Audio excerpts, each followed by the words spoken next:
All right. Good morning, everyone. Thank you for attending this webinar, Extending Outdoor Dining for Autumn and Winter. Today, we're going to be hearing from Katie Doyle, our State Government Affairs Manager here at the Washington Hospitality Association. And we also have Phil Heidt, Area Manager from CORT Party Supply, and Robin Denny, also from CORT. Um, I want to thank our sponsor, ERNwest. And today you'll have the opportunity to ask questions. We have both the chat function open that's down at the bottom and the Q&A. If you want to go ahead and type your questions in there, we can go ahead and get those answered from our panelists. And with that, I will turn this over to Katie. She's going to give us an update on the current guidelines for tenting. Good morning, everyone. So I will start with the caveat that our association has been working for approximately 6 weeks on updating any guidance for outdoor structures. So whether that's a tent, an igloo, a permanent structure that you've put onto your patio. And at this time, we still do not have updated guidance from the governor's office. So all the information that you'll be receiving today will be related to the current guidance, which still only allows two-sided structures. So we are hoping that we will see guidance that is more flexible than the two-sided structure, because we live in Washington and God knows we need more than two sides for the kind of weather we're about to experience in fall and winter. But we likely will not see that guidance until early next week. And the moment that we do, this group that is paying attention to this webinar right now will be some of the first to receive it. So with that, as you all know already, that the current requirements for outdoor seating are to make sure that you don't have more than two walls. And the reason for that is really because of ventilation concerns. So a structure with, three or more walls could potentially not have the same ventilation, and we need airflow to make sure that we are not contracting COVID. On top of that, all outdoor dining must meet current indoor dining requirements. So everything that you're doing inside must also be done outside. So that's everything from 50% capacity to table size, making sure that your tables are still 6 feet apart, and all the rest of the guidance that I don't need to share with you because you all know it like the back of your hand at this point. So what I am going to do is share some really key additional considerations as you are considering or have already implemented outdoor structures. And most of those are going to be, they're going to vary jurisdiction by jurisdiction. We have had some local cities and counties be proactive in their outdoor tenting and other outdoor structure requirements. I know that the city of Bellingham put out guidance early October to give you every little bit of information that you need to consider before creating an outdoor space. And the city of Seattle has done the same. The city of Vancouver is evaluating all of these things at this time. And I think that really what I want to stress the most is that as you're considering putting out anything outside to cover your outdoor space, that you are working with your local city or county to make sure that you're following all the proper rules, from ADA requirements to building and fire codes, and thinking about things like ventilation, propane tanks, etc. So all of you can read, but I'll read it to you anyway, in case there are people on the phone. The number one thing you want to consider as you're expanding your outdoor dining is to make sure that you're meeting ADA requirements and that none of your outdoor space is impeding on any pedestrian access or building exits.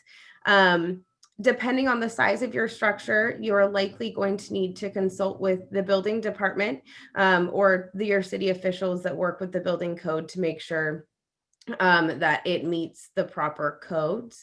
The fire department in your local jurisdiction is going to play a pretty significant role in these outdoor structures because they're going to be the ones considering things like how you're heating the space. So obviously, you don't want to have fuel propane tanks inside of a tent. That's dangerous and flammable, and your guests' lives are important to you. As you're thinking about electrical heating, one of the variables that's become problematic is that you cannot heat any electrical heating units with an extension cord. So that heating unit needs to be plugged directly into an outlet. And so I think that that's something that we haven't ever had to think about. And now you're having to think about that. So as you're constructing any outdoor space, whether it's putting up a tent or building some type of temporary or permanent structure, you want to make sure that you're reaching out to your city and local officials and making sure that you're doing everything by code. And from what I've seen across the state, the city and local officials are doing their absolute best to be flexible with these structures, and they are working with operators to provide all of the guidance necessary to make sure that your structure meets code, but also helps expand your outdoor dining. The last thing I'll mention is that you're thinking, why can't we have more than two walls? We're outside. I'm doing everything I need to properly ventilate the space. And we agree with you. And we really hope that the guidance next week allows for that additional flexibility. But currently, as it stands, a four-sided structure could potentially have less ventilation, even though it's outdoors, than an indoor dining space, simply because your indoor dining spaces, as you all know, have HVACs and they're continuing to push airflow through, where maybe a four-sided tent doesn't give you that ability at this time. So one really quick question from our audience so far. The governor is he looking at allowing for four walls for outside dining, not so much for ventilation, but to increase capacity? So I think that the key factor that's held us back from receiving that additional flexibility, whether it's three sides, four sides, is that they are looking at all of the ways that you would need to ventilate a space. So I do think that it's something that they're considering, but the holdup has been that L&I has worked really hard to make sure that they're giving us the proper guidance we need, specifically on how to ventilate the space. And hopefully our friends at CORT Party Rental are going to give us some cool options for doing that, because I know it's something that they're likely considering. But I believe at this point, that's where the disconnect has been and the holdup has been. And another question we have is, what are folks doing to prevent the homeless populations from inhabiting these structures? Have you heard anything about this? I have not heard of any specific examples where that has been problematic. I can absolutely see that it would be. And I think that is a case where putting up signage that just says no trespassing, so that you have the ability to call your local police if you are having issues, because there's signage up. I know it's a given. No one should be inhabiting your space when you're not there. And that's not the purpose of a restaurant patio. But I think that, I know in Bellingham, they're having that conversation, but I have not heard if they're doing anything specifically at this point to prevent that kind of activity. And are diesel heaters okay to use? I think that it depends on the jurisdiction. I'd have to look. I will share in the chat once I'm done speaking to everyone the example of what the Seattle Fire Department has put out. I believe that they actually directly address diesel heaters. And I think that would just be a helpful resource, because it's very extensive guidance on what you need to consider when you're considering heating your patio. And I've read it like 5 times now, and I can't tell you that off the top of my head. So forgive me. Thanks, Katie. And with that, I thought I would just kind of show everyone a couple examples. I know that our friends at CORT Party Rental are going to do the same. As of right now, that lower example with this lovely gentleman holding a water bottle is going to be what the common tenting is, because it doesn't have more than 2 sides. It just has the one side. But the governor's office is taking into consideration the igloo concept, which you see in that top right corner. And so we want to make sure that we know that they're being purchased. They've been a nationwide sensation, and we make sure that those are an option as well for our operators. So we've made it very clear to the governor's office that those need to be considered as well, because purchases have already been made, and they are a really fun way to expand your outdoor dining space, especially when you're just only able to have one party in there at a time. So it does feel like a safe alternative to outdoor seating. So just thought I'd throw up some examples so we can visualize what we're all talking about here today.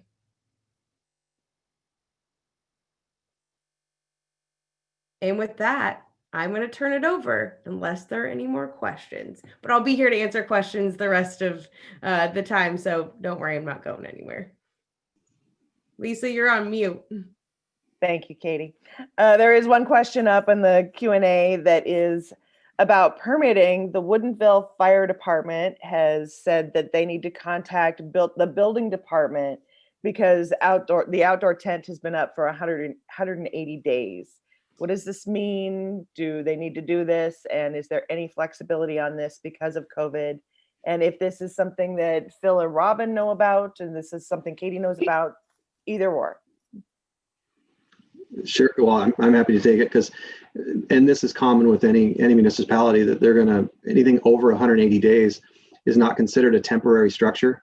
And so the building department has a whole nother level of requirements typically and boxes to check off to make sure that you're putting the public in the right safety atmosphere. So that's really what we try to help each customer through and what that looks like.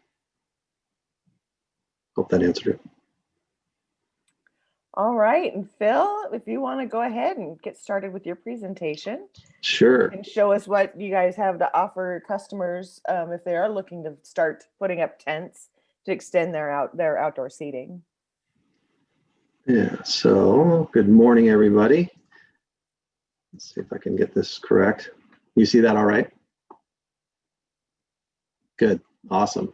So here, really just to talk about how we can expand on what Katie has talked about. That the state has and the different cities have been very, very good, especially working with us to get these tents up and other structures to really bring the inside out. You know, we're trying to figure out what the best way is to get your customers back, make them comfortable, make them want to come back again, and spend some money and continue to have a business and expand your business. And so we're really, today I was just trying to get in front of you with some of the things that we've done and some of the things we're here to help with. And really we just want to be a resource for this. And we're trying to, in most cases, I think everybody has thought about what they would do. They've probably implemented a tent. They've done it maybe in a temporary fashion, and or have spent even more and gone in and done something a little more semi-permanent or even permanent to do this. And so in looking through all these things, we just want to be able to be a resource to elevate that experience for the customer, to build off of what probably has worked and what hasn't worked, and kind of look at those options. A little bit about us. I'm Phil Heidt, area manager for CORT Party Rental. We've been around since 1968.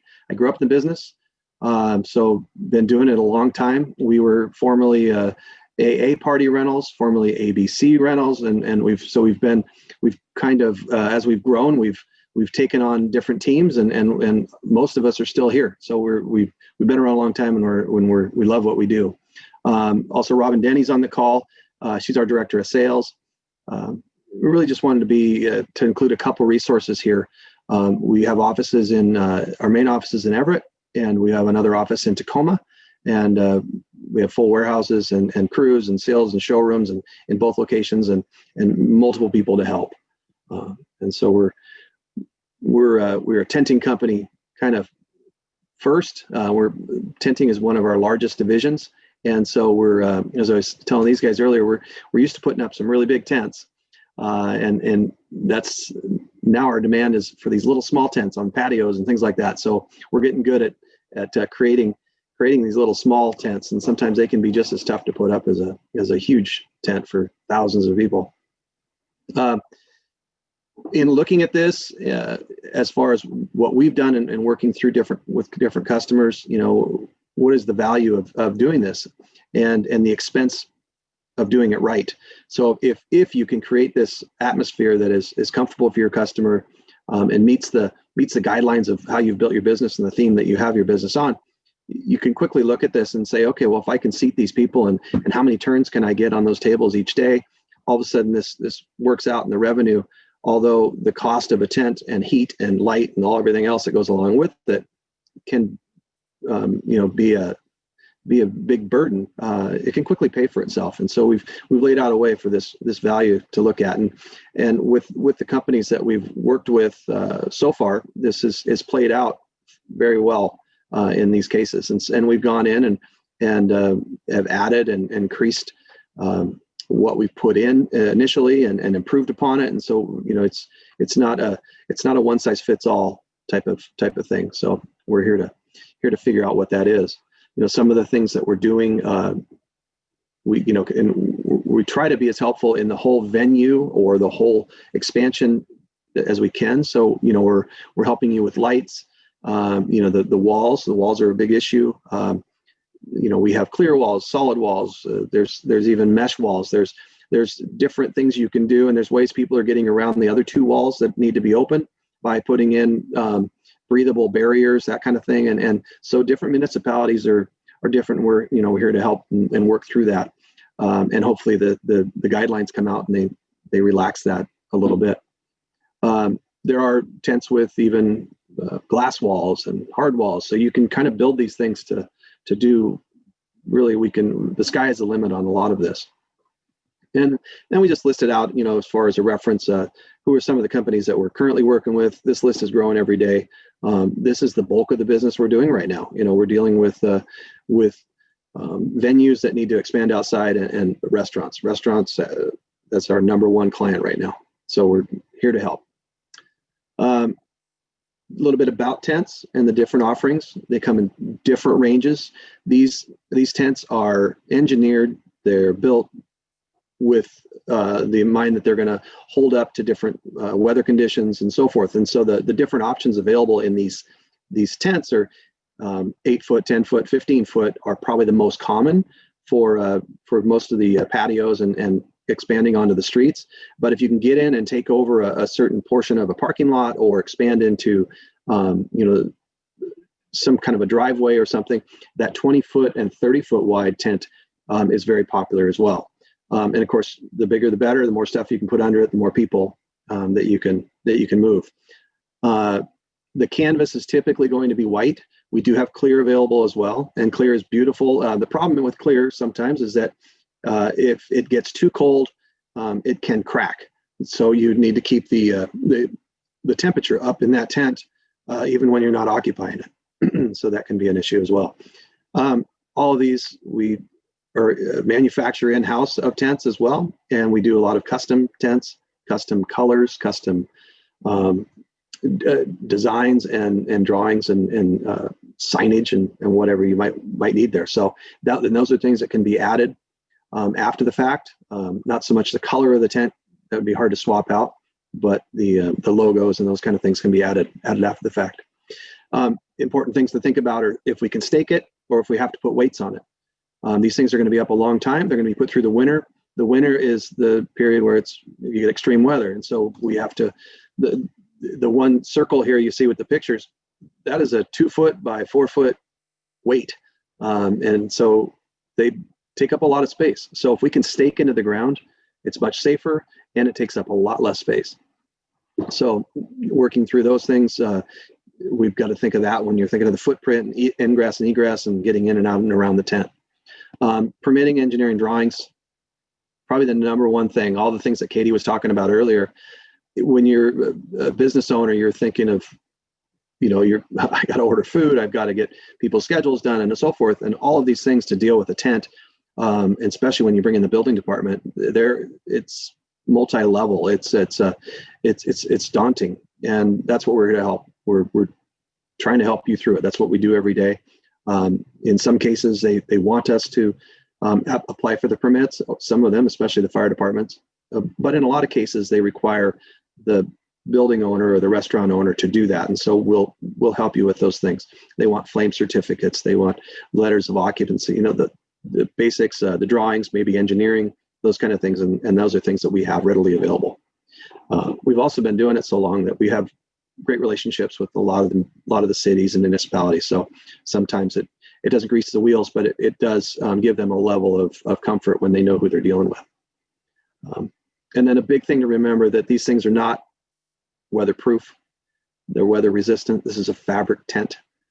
Yes, it's a full heavy duty frame that's going to withstand winds and weather, but there's still water can seep underneath seams and wind can push water in different directions. The tents are as they heat up and cool down, you can create condensation inside of a tent. It can act like it's raining in a tent. So it's not a perfect world, but it would get you 75% to 80% of the way there.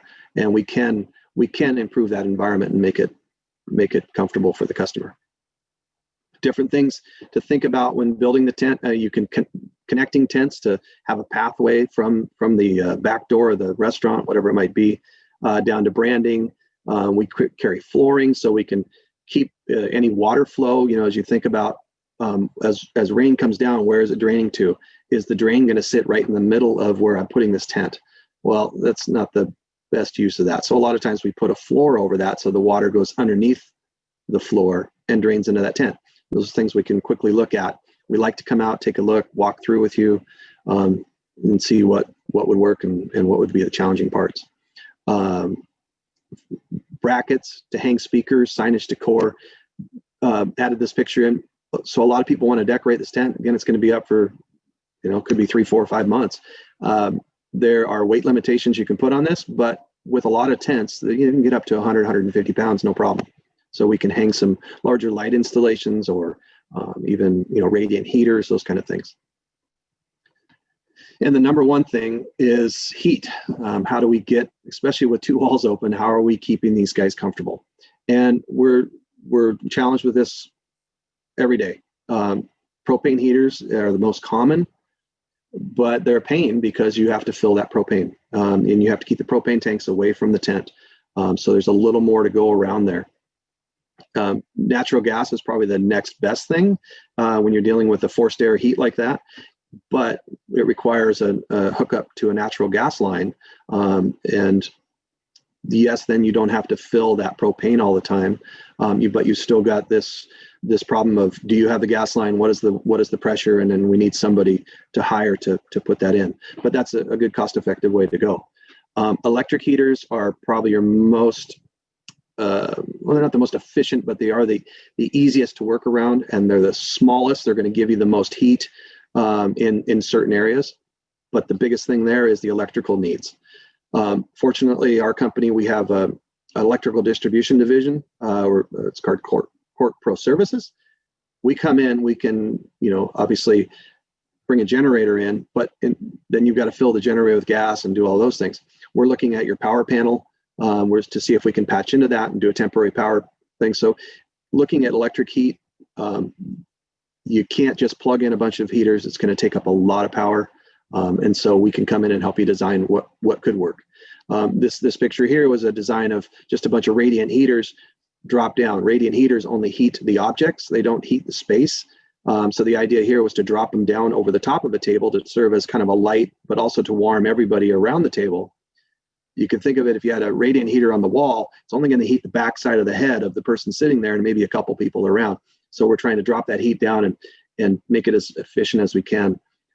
Forced air heat is going to be the best to get the flow of air through there, to get the clean air in. And then diesel heaters, to touch on what that question was earlier. Diesel heat is fully acceptable by every municipality I know of. It's a nice, clean way to go. The problem is you've got to create the exhaust that's created from the diesel has to be outside. So you have to pipe that tent. You have to pipe the heat in from the outside. Propane and natural gas, you don't have to. The propane does have to sit outside, but those heaters can sit inside. So there's limitations to every one of these. But the good thing is we have many options to deal with. Power is probably the biggest factor in all of this. let me go back because this is an important screen. So do your research, because yes, you might have gone through and you might have pieced together a couple pop-up tents and they've worked, but why does that rain always come down the middle? I can't control this. The wind goes everywhere. This thing's flopping all around and so forth. The tents are not designed, these types of tents that you'll find at Costco and so forth. They're great for covering your car and keeping the dust off it, but this you're just asking for it. And so we really want to think of the risks and the safety and comfort of your customers and your employees, for that matter, and also the buildings and property around. We've had multiple times where we've gone in and seen these tents flip over and carry the weights along with them and go damage a car that's nearby and so forth. And so nobody wants to deal with that. We've got with the winter, we can quickly have, I think we're having it this week, a 30-mile-an-hour wind gust, and it's a nightmare with those style of tents. So the type of tents we're talking about, although we offer little pop-up tents and things like that, we do not recommend them for these type of situations. The type of tents we have are going to be engineered and made to withstand these things.